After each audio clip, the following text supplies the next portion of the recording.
Estamos haciendo un programa más de la radio de la Agencia de Comunicación Intercultural Itacat, medio que trabaja conjuntamente con la Xarxa Barcelona Antirrumors. Hoy continuamos con una serie de programas que hemos titulado Sembrando Voces, Cosechando Derechos, en los que hemos venido hablando sobre salud sexual y reproductiva junto a compañeras de Nicaragua, El Salvador y Cataluña, con la colaboración de Radio Voz y de la Asociación Partería Indígena y Comunitaria Asparinco. Este en concreto es el sexto y último programa de este ciclo de programas que hemos titulado Machismo y Racismo Institucional en el contexto de la violencia hacia las mujeres en salud. El objetivo de este programa es visibilizar y reflexionar sobre si el sistema de salud responde a las necesidades de las mujeres que son víctimas de violencia de género. Reflexionar también sobre la violencia racista por un lado y machista por el otro. En los pasados programas ya se identificaron otros tipos de violencias como la violencia obstétrica, la penalización del aborto, entre otros, donde se ejerce este tipo de violencias en el sistema de salud sobre las mujeres en los diferentes contextos y países. Y para hablar de este tema, tenemos con nosotras a Eva Molina Chon. Ella es feminista, defensora de derechos humanos del colectivo de mujeres Matagalpa de Nicaragua. Buenas tardes, Eva. Buenas tardes, mucho gusto, muchas gracias por estar en esta conexión, Sembrando Voces. Gracias, Eva. Y también tenemos a Pilar Bavi Rourera por Cataluña. Ella es médica de familia y ella se ha interesado en las consecuencias para la salud de las mujeres que viven o han vivido en violencia machista. Buenas tardes, Pilar. Hola, buenas tardes. Muchas gracias por vuestra invitación. Un privilegio estar aquí. Gracias. Bueno, yo hablo buenas tardes porque yo estoy en Barcelona, pero Eva, que está en Nicaragua, buenos días.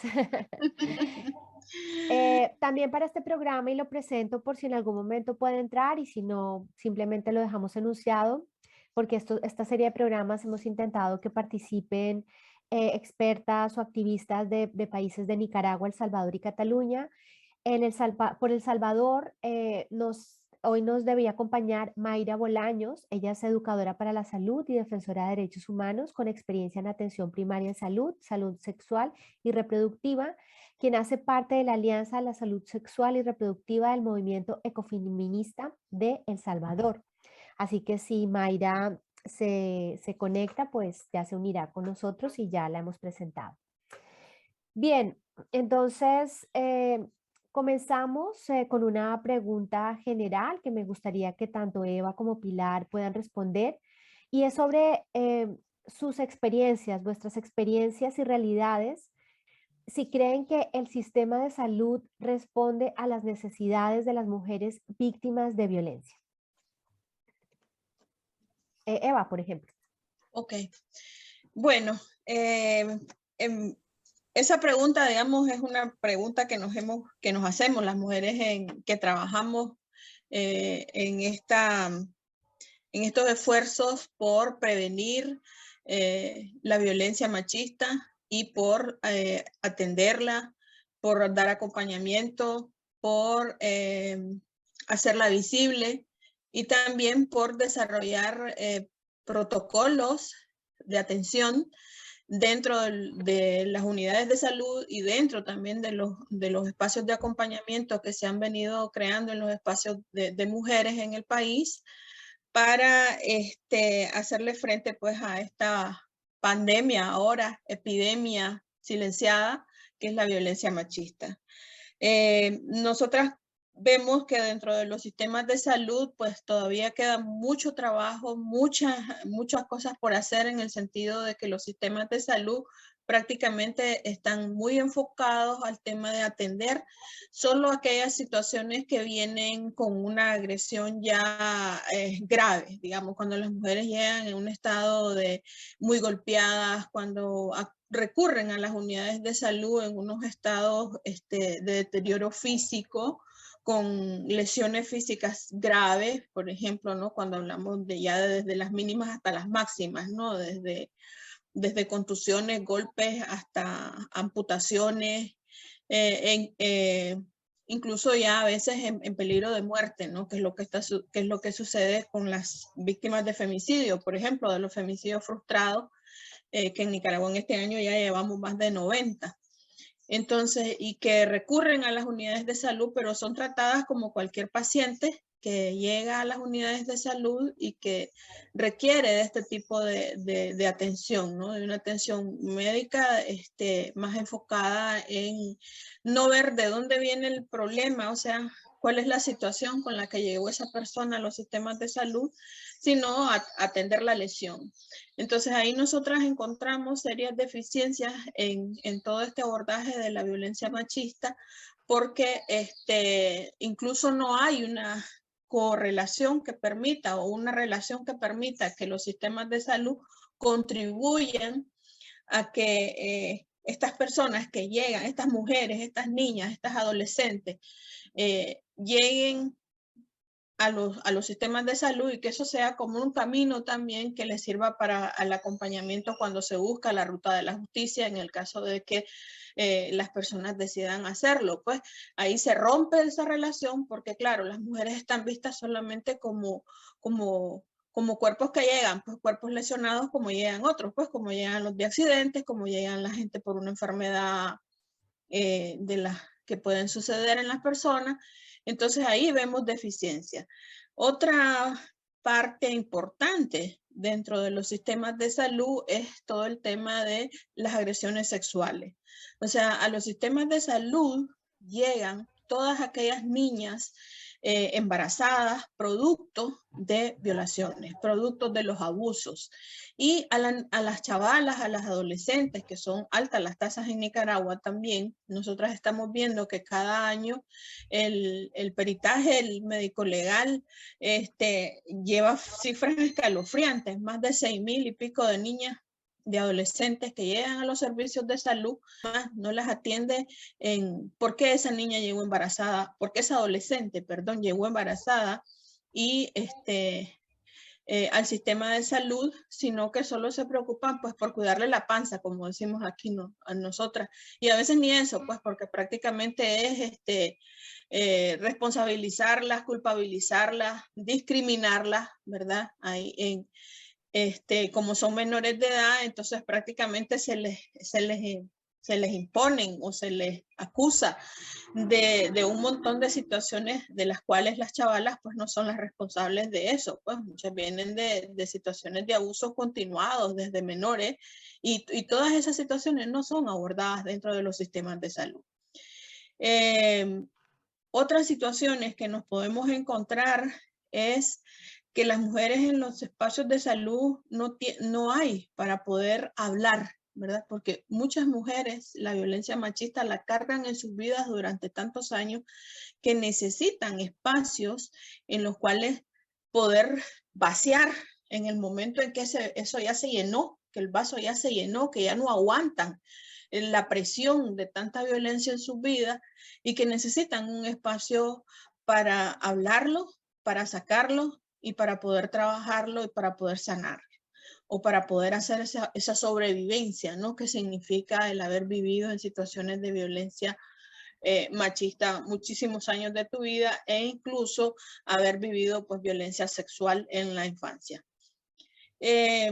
Otras situaciones que nosotras nos encontramos son aquellas que tampoco el sistema de salud está preparado para dar salida, respuesta. Cuando las mujeres han vivido agresiones sexuales en espacios públicos, cuando se han estado divirtiendo, por ejemplo, ¿no? Todas estas situaciones que están pasando, que a las mujeres las drogan, les ponen cosas en las bebidas o el mismo alcohol, pues se sobrepasan de alcohol y eso hace que se aprovechen los agresores y sean agredidas. Entonces muchas mujeres se sienten responsables por estar fuera de la casa, por estar en un espacio público y por haber sido agredidas. Entonces esto no se trabaja en los sistemas de salud. Las mujeres no recurren a los sistemas de salud porque no sienten que es un espacio que las va a acompañar, un espacio que les va a dar las posibilidades de de sacar eso sin ser juzgadas y que también les va a brindar la atención que requieren, ¿no? Ahí hablamos de, por ejemplo, en el caso de hacer una interrupción, en el caso de recurrir pues a este derecho a decidir. Esas pueden ser algunas de las pautas, digamos, que yo puedo nombrar en este momento. Voy a pasarle la palabra a Pilar y después volvemos a intervenir en estas situaciones que estamos trabajando. Sí, estoy conforme con Eva. Es verdad que hay diferencias, pero hay algunas cuestiones como de paradigma que son propias de la civilización y de la medicina occidental, y que esas las compartimos totalmente. Por ejemplo, para el modelo de atención es un modelo biomédico, fundamentalmente, aunque sí que hemos ampliado la mirada en las últimas décadas, pero es un modelo biomédico al que le interesan más los datos de la biología que los condicionantes sociales, por ejemplo, estos últimos tan relevantes a la hora de enfermar o no enfermar. Pero sigue siendo una cuestión anecdótica o periférica y no central en el modelo de atención y diagnóstico. Si a eso, si en esa especie de ceguera general nos vamos a hablar de la condición de las mujeres, es decir, de aquellas enfermedades, procesos, condicionantes de salud, situaciones vitales que afectan de manera específica o preeminente a las mujeres, la ceguera es mayor porque el modelo que ha pensado la atención es un modelo masculino y por tanto está alejado de la experiencia femenina que siempre ha sido como de segundo orden. El dolor femenino, la reproducción, la salud sexual y reproductiva, el modo de ser de las mujeres ha sido como de segundo orden y muchas veces esto sin tener ninguna conciencia por parte de algunos profesionales de que está siendo así. Y en ese contexto, en ese paradigma de biomédico y con una mirada masculina de concepción de la salud, pues la violencia contra las mujeres es una circunstancia más que está todavía lejos de ser un condicionante de salud conocido por la mayoría de los agentes de salud, médicos, médicas, enfermeras. El trabajo social quizás está un poquito más cerca de esa realidad y aún estamos lejos de poder decir que el sistema de salud en Cataluña acoge, detecta, acompaña y empodera a las mujeres para salir de esta situación. Estamos lejos de poder decir esto. A ver, no estamos en el minuto cero, es verdad. Es verdad que venimos de un histórico de muchas mujeres activistas que nos presentaron a los médicos y médicas la violencia contra las mujeres. La medicina no descubrió la violencia contra las mujeres, fueron las mujeres activistas las que nos hicieron mirar hacia el lugar de sufrimiento y comprender lo que estaba pasando. Es verdad que no estamos en el minuto cero, pero estamos muy lejos de una generalización del conocimiento de los protocolos y las prácticas por parte de la mayoría de los compañeros y compañeras. Una de las quejas de aquellas que nos dedicamos con más interés a esto es que la formación pregrado debe incluir aspectos diferenciales de la salud de las mujeres, no solo de la salud sexual y reproductiva, de la salud de las mujeres y determinantes de salud específicos de la salud de las mujeres. Que esto tiene que venir en el pregrado, en el marchamo del médico y la médica, no como un sombrero que me pongo ahora porque me han dicho que tengo que ser feminista. No es así, tiene que venir en las competencias. Igual que no es admisible que yo no sepa de diabetes, pues no debería ser admisible que yo salga licenciada y no comprenda la violencia machista como un condicionante de salud. Estamos ahí, pero no hemos conseguido esto todavía, aunque la ley así lo dice. Pero ustedes saben que las leyes a veces deben cumplirse a rajatabla y otras veces parece que no, porque la ley así lo dice, pero no se está realizando. Y luego está el que las empresas de salud que contratan, públicas o privadas, a los médicos, las médicas y las enfermeras, deberían asegurarse de que tienen una competencia suficiente. Pero esto no es así, no, sigue sin ser así. Ha aumentado la formación, estamos capacitándonos más y mejor, pero estamos lejos de una cobertura universal, muy lejos. Decía Eva, la agresión, cuando una mujer llega golpeada a un centro de salud, muy probablemente sea bien atendida en Cataluña y es probable que se haga una detección adecuada de lo que ha pasado. Es probable. no es seguro porque hemos visto también cosas que se han rellenado un parte de lesiones sin preguntar quién había sido el lesionador y por tanto eso entra como una agresión cualquiera y no se investiga de oficio, como sí tiene obligación de hacer el juez cuando se señala que esto es, ha sido causa de violencia machista, pues aunque eso puede pasar, lo general es que no sea así. Pero todo lo que no es agresión grave queda como debajo de ese iceberg del que hemos hablado tantas veces, donde está en la mayor parte del sufrimiento femenino que está atribuido a violencia machista, que si no vas a buscar, no vas a encontrar. Por poner un ejemplo que me vais a entender quizá mejor. Yo hoy he atendido presencialmente, porque estamos todavía con lo del COVID, que ustedes saben, presencialmente 20 usuarios y usuarias, de las cuales 2 estaban en una situación de maltrato psicológico serio, importante.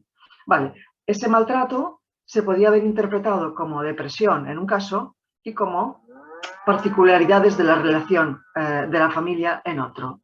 Solamente si vas a buscar de qué forma está actuando el agresor, que por cierto también es paciente mío y hay algunas dificultades notables en esa doble atención. Si no vas a buscarlo expresamente porque tienes la sensibilidad, la formación y la voluntad de atenderlo, pues no lo encuentras. Y ese sufrimiento hubiese quedado catalogado de diagnósticos médicos que pueden ayudar y a la vez ocultar el sufrimiento femenino. No sé si estoy siendo capaz de explicarme, ¿no?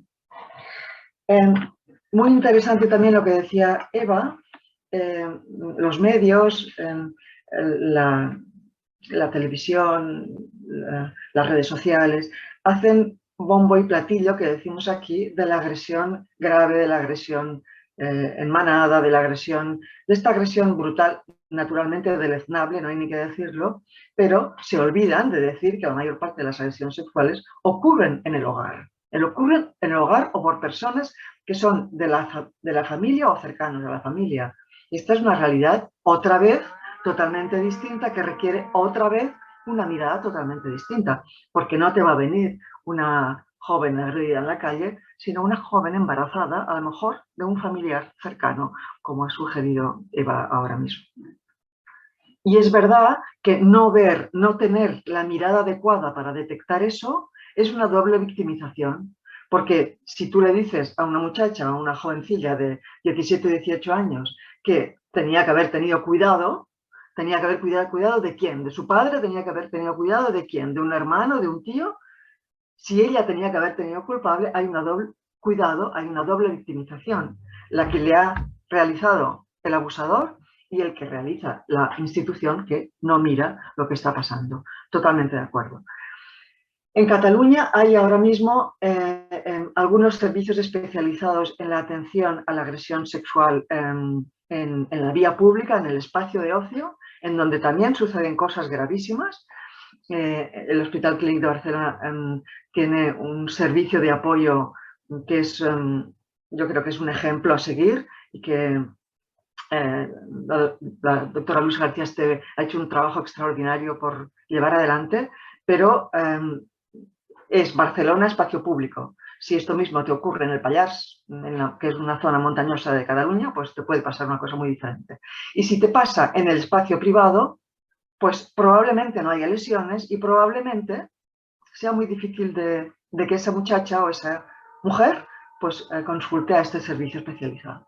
Por tanto, hay algunas diferencias con respecto a lo que explicaba Eva, pero muchas similitudes, muchas similitudes. Pues muchísimas gracias, Pilar. Otra pregunta un poco también para ir avanzando al tema que concierne a esta entrevista es el relacionado con el racismo. En este caso, por ejemplo, en el caso de Eva, sobre la atención a las mujeres rurales, las mujeres que viven en el espacio rural de los pueblos, mujeres indígenas muchas veces, que son juzgadas, infantilizadas o despreciadas, ¿no? Por sus prácticas ancestrales. Pero también esto transportado a la realidad de Cataluña, igual, ¿no? Las mujeres de orígenes diversos culturalmente, que también son juzgadas y también igual, ¿no? Despreciadas por este mismo tipo de prácticas bajo una mirada claramente etnocentrista y eurocentrista. Así que una pregunta para cada una en esta misma línea. Gracias. Así es.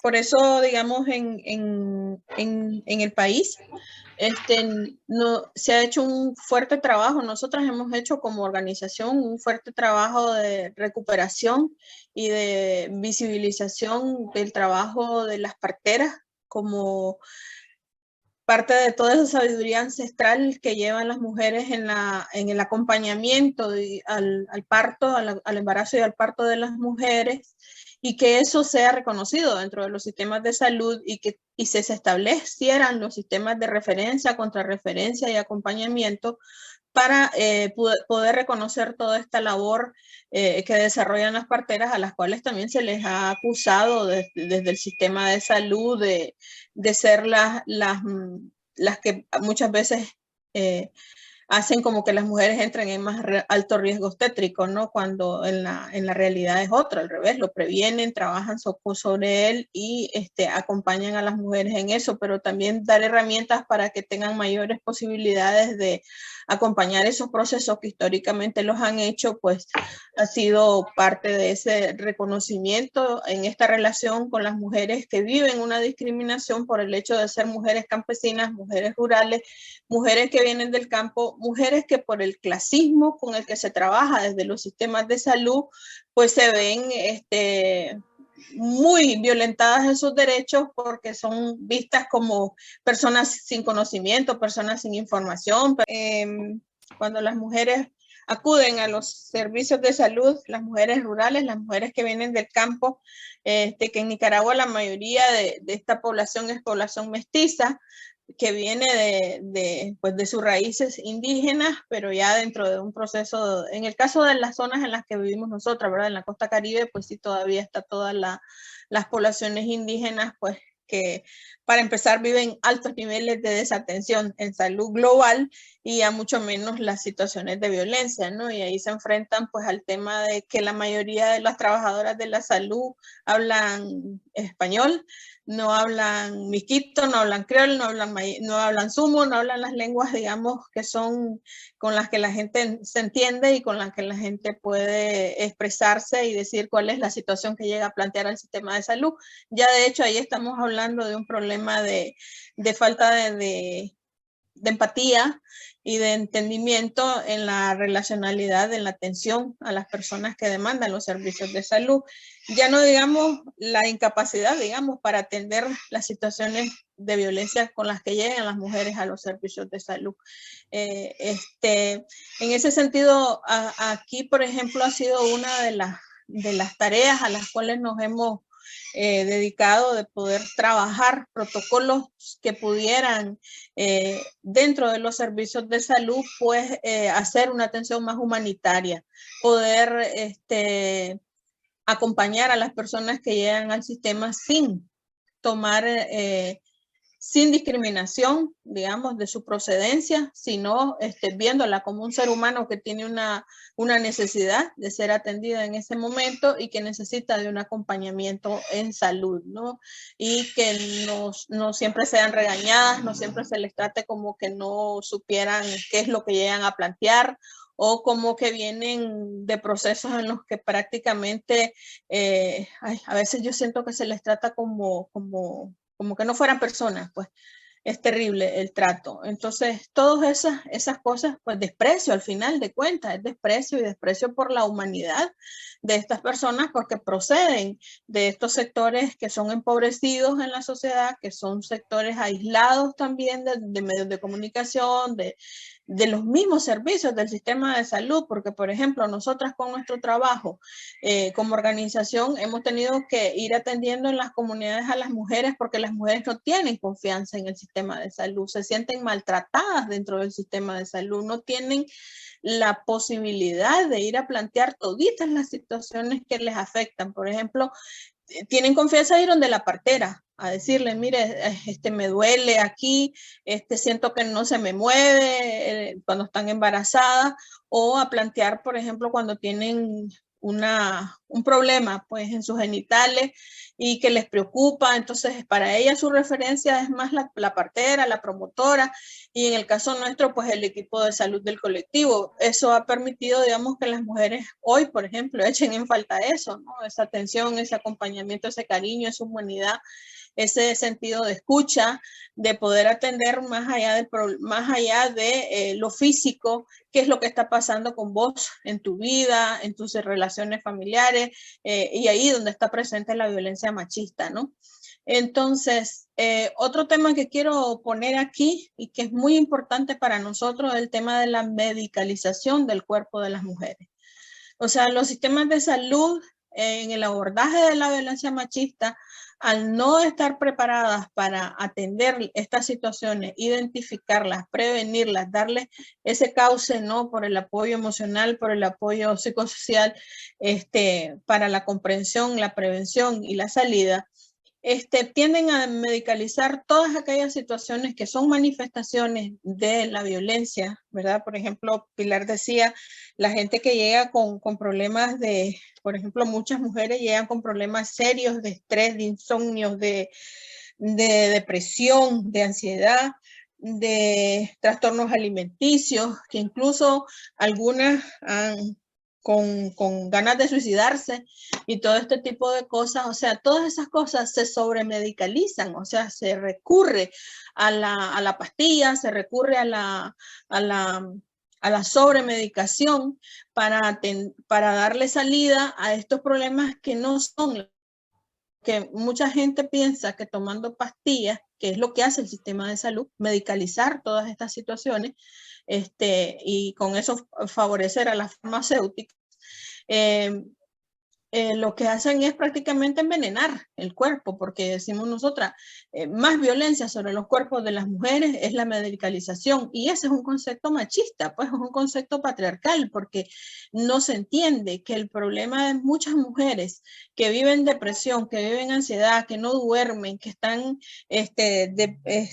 con muchos estrés y muchos problemas de ese tipo, no se resuelven tomando medicaciones, no se resuelven con ansiolíticos, no se resuelven con pastillas para dormir, no se resuelve con eso, se resuelve hablando del problema, abriendo espacios para que las mujeres puedan expresar y sacar afuera toda esa violencia que están viviendo desde una actitud de respeto, de escucha, de entendimiento y de hacer planes conjuntos de vida que permita darle una salida. Aquí tenemos a Mayra con nosotras. Hola Mayra, Hola, buenos buenos días. días a todos, mucho gusto. Ay, me van a disculpar que me enteré un poco tarde a la sesión, a la conversación que tenemos sobre nosotras, sobre nuestros cuerpos, y porque estaba en otra reunión. Así que mil disculpas, pero ya estamos por acá para seguir conversando sobre nuestros cuerpos y la relación que hay con los sistemas de salud. De acuerdo, te he enviado 2 preguntas en tu chat interno, no sé si los puedes ver. Y Ahorita. mientras Pilar continúa con la respuesta. Gracias. Sí, siguiendo al hilo de lo que decía Eva, el sistema de salud a menudo hace una especie de juego perverso de tienes que ser autónoma con tu salud, tienes que encargarte tú, no estés viniendo aquí todo el rato a preguntar lo que te pasa, pero no tan autónoma como para cuestionarme, tanto no, una especie de término medio que a mí me convenga mucho, y eso es habitual. Nosotros tenemos ahora que ocuparnos de la interseccionalidad de la violencia de género con algunas situaciones especiales de lugar de origen, de procedencia o de etnia. Y hacer esto con mucho cuidado, porque de un lado, refiriéndonos a la violencia machista, hay una especie de mito que está calando bien en la comunidad española y catalana, que es que son los extranjeros los que aportan la violencia machista, como si no tuviéramos bastante con la nuestra y tuviéramos que culpabilizar a otros del origen de la violencia. Y hay que ir con cuidado porque esto se está calando, esta idea está calando como un mito terrible, cuando las estadísticas no dicen esto, especialmente entre los agresores. Sí que es verdad que las víctimas están sobrerepresentadas en la mortalidad. Es decir, que hay más mujeres asesinadas que han nacido en otros lugares de las que correspondería por proporción en el censo actual. Pero en cuanto a los agresores no es así, ¿eh?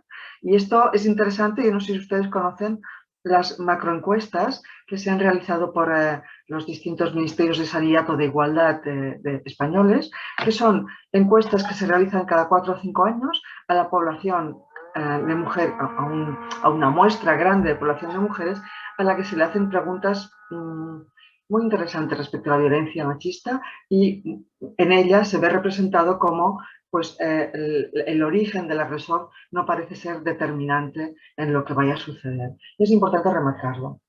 A la vez que tenemos que tener esto como analizado, bien analizado, para no estar buscando violencia en colectivos concretos, sino entender que forma parte de nuestro sello de la propia comunidad, a la vez hemos de tener una especial dedicación a cuando esta situación ocurre en colectivos de mujeres que han venido de otro lugar, porque ahí se produce un doble riesgo: el riesgo de ser mujer, el riesgo de quizá no entender bien la lengua, como le ocurría a Eva, pero quizá con lenguajes todavía mucho más remotos.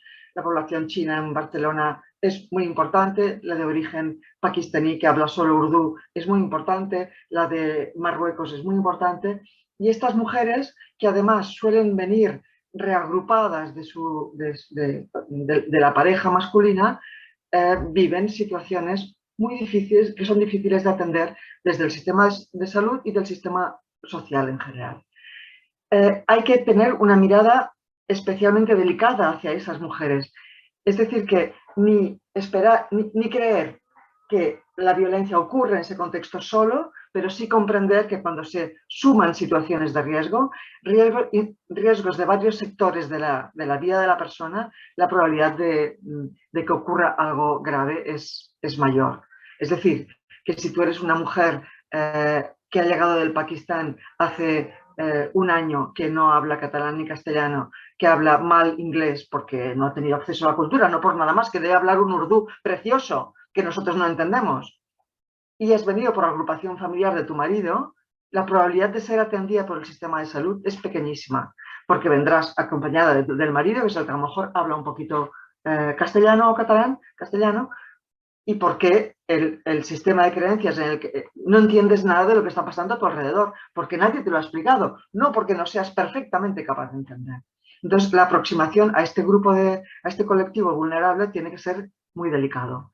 Ni caer en los emigrantes son los que traen la violencia, falso, ni caer en, bueno, pues si no lo entiendo, pues si no me entiende, pues si no habla, pues sí, pues me inhibo, ¿verdad? Esa circunstancia.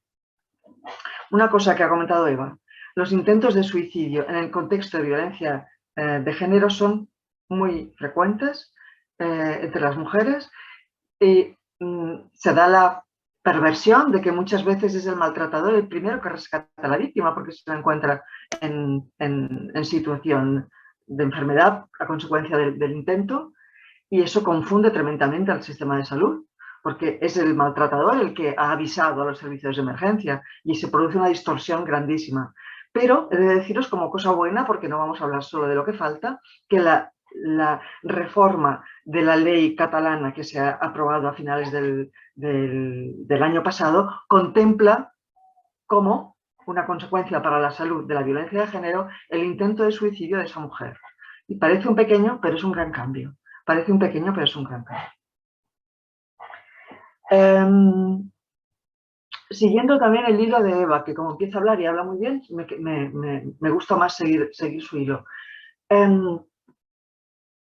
¿Cómo hacer para ofrecer a las mujeres lo mejor de la medicina occidental, que es la que tenemos, y no etiquetarlas, bueno, de que están enfermas de los nervios, o de que pues son más débiles, o de que están todo el día, son más pesadas, están todo el día en la queja?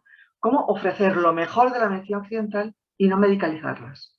Este es un gran reto, ¿verdad? Porque de un lado tenemos tendencia quizás sí a medicalizar, y de otro lado a minusvalorar el sufrimiento femenino. De tal forma que podría pasar que no te diagnosticaran un hipotiroidismo porque se piensa que tu cansancio es el cansancio de las mujeres, ¿verdad? Y no hacer un diagnóstico adecuado con la misma búsqueda de enfermedad que harías en un hombre con el mismo cansancio. Pero a la vez es verdad que el sufrimiento femenino que no se escucha y que no se mira adecuadamente, pues es diagnosticado en términos de la nomenclatura médica habitual y es medicalizado. O sea, si dijéramos que tengo gusto de atender a las mujeres y que tengo interés en hacerlo lo mejor posible, a veces encontrar ese lugar de equilibrio entre quiero darte lo mejor que sé y no quiero meterte en un túnel de medicalización, pues tiene su reto y es un reto muy interesante. Sí. Lo dejo aquí. Gracias, Pilar. Mayra, explícanos. Bueno, fíjate de que en relación a la pregunta que tú nos hacías de cómo se vive ese racismo, perdón, que ando un poquito mal de todavía de la garganta, después de un proceso estuve un poquito mal también con lo del COVID, entonces he quedado todavía con secuelas, así que perdón. Fíjense de que en El Salvador particularmente es una situación compleja porque a pesar que tenemos una normativa, incluso dentro del mismo sistema de salud, donde incluye a los pueblos originarios, en cuanto a papel, digamos, a normativas, tiene enfoque, la última, por ejemplo, en la que participamos también incluso como parte de la organización en la que yo trabajo, fue haber enrumbado el tema de la política de género del Ministerio de Salud con un enfoque interseccional. Y aparte de ello, tenemos un manual de género que incluye un enfoque particular para los pueblos originarios. Pero a pesar de que tenemos, digamos, como algunas normativas que contemplan el tema del abordaje de la salud integral para las mujeres y el tema de la violencia contra las mujeres dentro del mismo sistema de salud, en la práctica seguimos normalizando no solamente la violencia institucional, sino también ciertas prácticas machistas en los territorios donde se les culpa a las mujeres, como algo similar a lo que decía Pilar, creo, ¿verdad? Yo no sé si Eva fue lo que la que mencionó, pero donde se responsabiliza siempre a las mujeres del cuidado, ¿verdad? De lo que por competencia le corresponde al Estado. Acá en El Salvador, por ejemplo, con el tema de retomar, por ejemplo, ese enfoque interseccional y de retomar esas prácticas ancestrales ha sido bastante complicado porque durante décadas el sistema mismo de salud no había reconocido, bueno, tanto así que, por ejemplo, el tema de las parteras o los partos, ¿verdad? Tuvimos que hacer una normativa allá por los 90 donde se institucionalizara el tema del parto. Entonces ya las parteras no podían tener, digamos, esa atención y si se hacía, ¿verdad? Las mujeres parteras que atendían a las mujeres en sus comunidades, pues incluso podían ir a terminar presas por tener o atender un parto. Entonces, hoy por hoy, ¿verdad? Vemos que se ha tratado como de recobrar, ¿verdad? Hay una organización en el país que es la Asociación Demográfica Salvadoreña, que empezó a trabajar también un proceso de formación con las parteras que principalmente están en las comunidades donde están las mujeres rurales. Hay todavía comunidades indígenas, pero no en gran proporción, donde al final son ellas las que también hacen esa labor de promotoras de salud, digámoslo así, a nivel comunitario. Tenemos también mucho liderazgo organizado a través de comisiones de salud que responde a esas, digamos, necesidades que tienen las mujeres en los territorios, pero que en algunas situaciones, a pesar que teníamos la reforma de salud, donde se hacía un énfasis particular en la participación social en salud, donde ahí involucraban a las comunidades y en este caso los liderazgos de las mujeres, no ha sido así. Y bueno, posterior a la pandemia, ha sido bien complejo retomar eso de la participación social en salud y principalmente porque nosotros tuvimos un retroceso en materia de la reforma de salud, que fue que se quitaron algunos equipos comunitarios de salud familiar, los famosos ECOF que nosotros nos planteábamos en la reforma de salud y que al final se sigue dando, ¿verdad? A nivel comunitario, pero no con el énfasis de la participación social comunitaria en el tema de salud. Entonces, al final es bastante complicado. Las mujeres rurales siguen enfrentando no solamente el tema de la brecha de los servicios de salud en términos de accesibilidad por distancia, sino que por todos sentidos, sino que en el tema cultural. Invisibilizamos todo el tema de salud sexual y salud reproductiva, como que si las mujeres, digamos, en la zona rural no tuviesen derecho a una atención integral en salud sexual y salud reproductiva, porque nos enfocamos a otros, o el sistema de salud se enfoca a otras necesidades. Y bueno, en el caso particular de El Salvador, hay un fenómeno bastante complicado que es el fenómeno de las pandillas, donde el tema de violencia sexual, por ejemplo, es bastante complicado de abordar, porque, por ejemplo, tenemos todo un aparataje de promotoras y promotores de salud en cada una de las comunidades, pero difícilmente pueden activar esa ruta de acceso a la justicia dando un aviso, por ejemplo, cuando un adolescente es víctima de violencia sexual, precisamente porque muchos de estos hechos de violencia hacia los cuerpos de las niñas son perpetrados por los líderes de las pandillas. Entonces, ante esa situación, el promotor de salud prefiere callar, ¿verdad? Por tema de temor a las represalias que las pandillas, en el caso de El Salvador, ese control territorial, bueno, tenemos también un plan control territorial, pero que quizás no está haciendo mucho efecto, porque seguimos viendo un alza en embarazos en adolescentes. Seguimos viendo un alza también en las diferentes atenciones, ¿verdad? Que no abonan a la salud sexual y salud reproductiva de las mujeres, como por ejemplo el tema de la mortalidad materna. La mortalidad materna ha dado, según el Observatorio de Derechos Sexuales y Derechos Reproductivos de Hermosa, un alza de quizás más del 70% de lo que veníamos presentando. Eso también se debe también por esa brecha de acceso y por el tema de pandemia también, ¿verdad?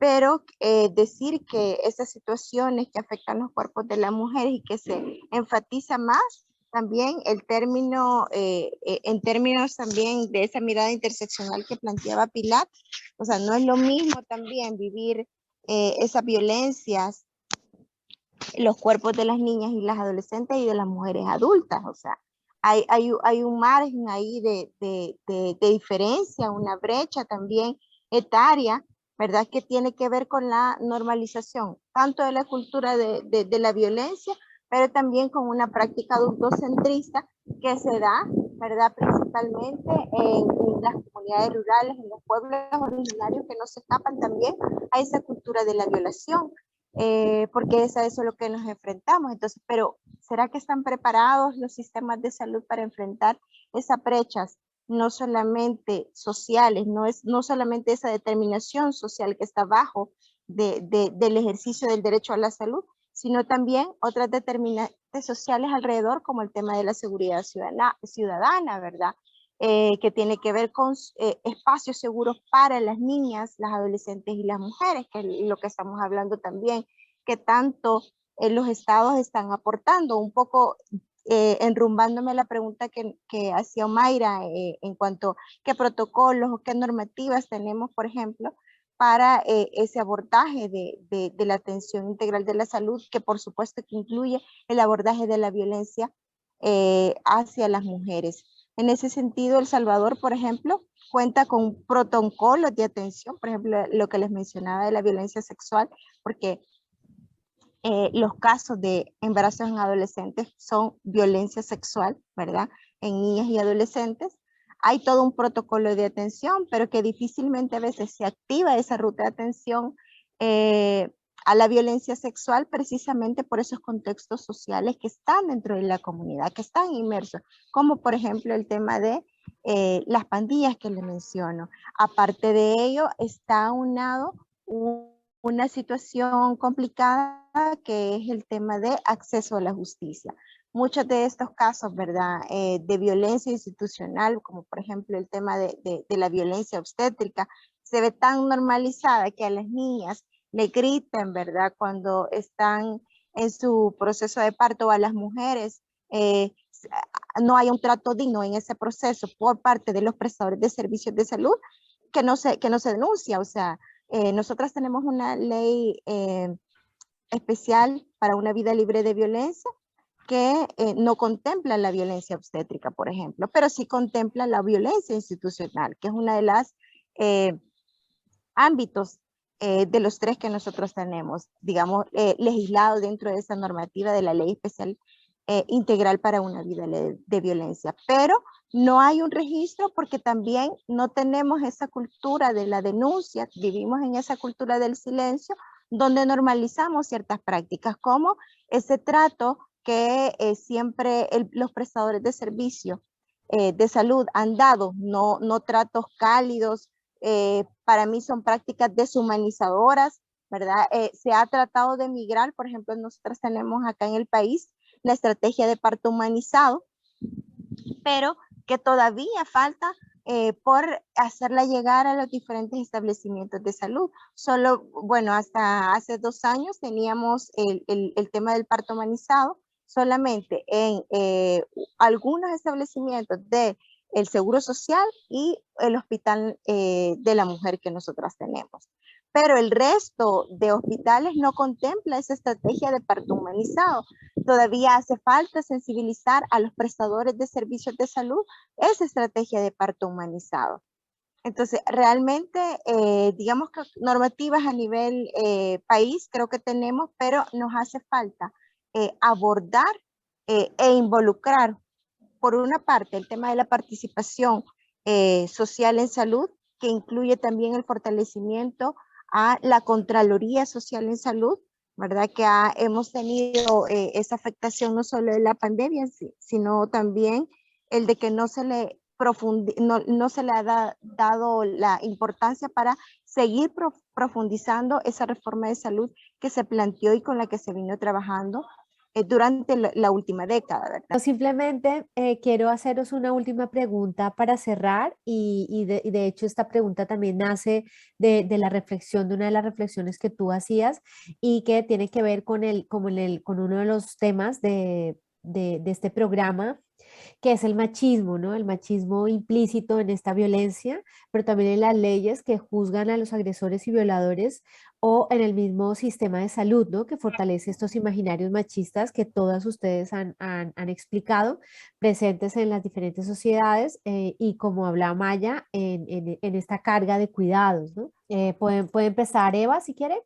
Bueno, pienso que para despatriarcalizar todos los preceptos, prejuicios y conceptos con los que se elaboran las leyes, las políticas, los programas, los protocolos de salud, pues ha sido como un esfuerzo que viene desde las mujeres, como decía vos en el programa, y que sigue siendo como un reto hacer que esas políticas, esos programas, todas esas iniciativas, esos protocolos que se han trabajado desde esa mirada, desde el reconocimiento real, pues, de la significancia que tienen los sentires, los saberes, el cuerpo de ser mujer en los protocolos de atención, y esa mirada humanista que tendrían que tener los servicios de salud. Todavía en nuestros territorios y en nuestros países falta mucho por hacer, porque aunque podamos contar con todos estos protocolos, aunque podamos contar con todas estas herramientas, aunque se hayan hecho grandes procesos de formación con el personal de salud, de acompañamiento, para poder ampliar la mirada, poder ampliar esta relacionalidad y este sentido en el trabajo en salud, todavía falta mucha caña que moler, decimos nosotras, ¿no? Porque estamos en pañales, a veces los protocolos están escritos, pero no se aplican. Eso significa estar de manera constante, permanente. Eso tendría que ser política de Estado, tendría que ser política de salud, tendría que ser no solo órdenes, no solo como dicen, normativas. Tendrían que ser también trabajo de conciencia, trabajo de reflexión, trabajo de interiorización, porque las mismas trabajadoras de la salud viven violencia. Los mismos trabajadores de la salud ejercen violencia. Entonces, en sus vidas, en sus parejas, en sus relaciones familiares. Entonces, ¿cómo transgredir, cómo trasladar todo eso al cambio en las relaciones de atención en los sistemas de salud y hacer que estos en realidad respondan a la prevención, a la detección temprana, oportuna y al abordaje adecuado de todas estas situaciones de violencia? Y también, retomando la pregunta de Pilar, no sobremedicalizar todos aquellos problemas que no tienen que ver con medicalización, que tienen que ver con un abordaje distinto, con un abordaje más emocional, con un abordaje más psicológico, con un abordaje más humano de las vivencias que se están teniendo y de las decisiones que muchas veces hay que tomar en las vidas para salir de esas situaciones de violencia. Y es como las tareas que todavía quedan en toditos los sistemas de salud, porque los sistemas de salud están prácticamente biologizados en todo el sentido de la palabra y no cuentan dentro de sus prácticas y dentro de sus aunque hayan normativas, en la aplicación lo más humana y lo más congruente con la prevención de todas estas situaciones de violencia machista. Me quiero quedar ahí pues para no extenderme más. Gracias, Eva. Pilar, sí. Vale, quería hacer solo un apunte a lo que ha dicho antes Mayra. Aquí decimos una cosa, para referirnos a los protocolos y a las leyes, una cosa que es que el papel lo aguanta todo, ¿no? El papel lo aguanta todo, aquello, escribir, hacer leyes, bueno, no es que sea sencillo, porque a veces son logros muy grandes de la ciudadanía que existan leyes que reconozcan situaciones, derechos o posibilidades, pero parece que una vez lo has escrito, pues el papel lo aguanta todo, pero eso no es así, ¿verdad? El papel solamente es el papel y la vida continúa siendo lo que era antes del papel. Y hay una cosa que quería decir, porque para no nombrar solo la falta, ¿no? Porque también la presencia es importante también. En esta nueva ley, en esta reforma de la nueva ley catalana, se incorpora un concepto legislativo que es la diligencia debida. La diligencia debida es esa condición legal por la cual la institución queda obligada a dar cumplimiento de aquello que la ley dice y puede ser demandada cuando eso no sucede así. Este es un cambio muy importante y que lucha contra esto del papel lo aguanta todo, porque si tú has hecho el papel y no has hecho la normativa y no has creado los medios para que esa situación cambie, puede ser requerido legalmente de no haberlo realizado. Y eso es un cambio de posicionamiento muy interesante que no puedo decirles a dónde va a llevar porque es reciente y también hay la dificultad de que la ley catalana está sometida desde el punto de vista de la jurisprudencia a la ley general española y no sé hasta dónde nos va a llevar. Pero a mí me ha parecido muy interesante que eso se incluya ya en la ley.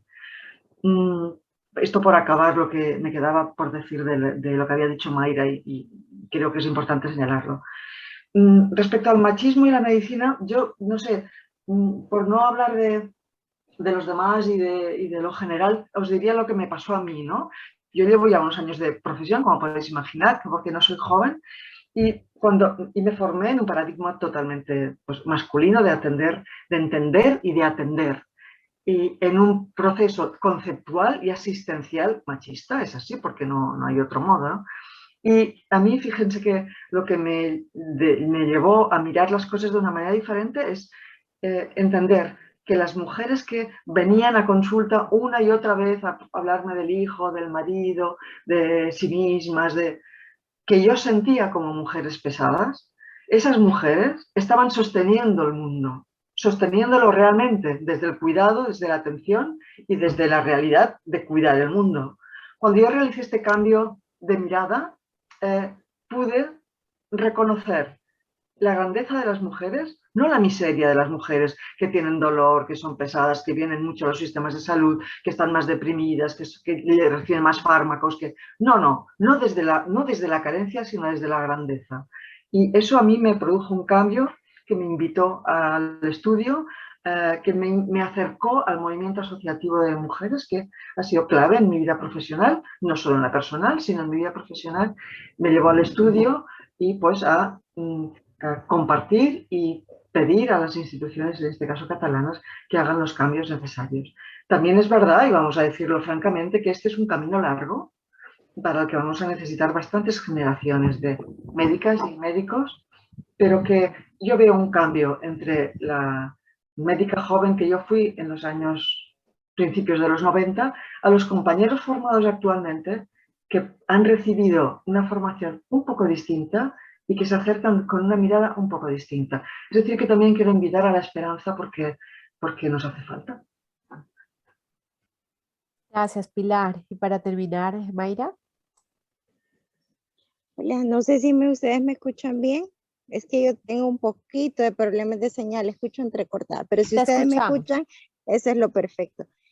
Bueno, quizás yo no me voy a profundizar mucho, voy a retomar quizás dos palabras de Eva que coincido también, que creo que es necesario seguir trabajando el tema de la sensibilización de los prestadores de servicios de salud, pero quiero referirme puntualmente a algo que ha sucedido y que lo ha tocado Pilar, y es que el tema de salud vemos que sigue estando a la base de las, digamos, tareas de cuidado de las mujeres, y que, por ejemplo, hoy en pandemia hemos visto evidenciado eso, que, o sea, todas las tareas de cuidado lo han tenido que hacer las mujeres, incluso, ¿verdad? Con estos procesos de convalecencia, quien lo hace al final son las mujeres en casa, porque los hospitales no están dando abasto, porque los equipos prestadores de servicios de salud tampoco, pues sí, hay una sobrecarga incluso del personal de salud, que es una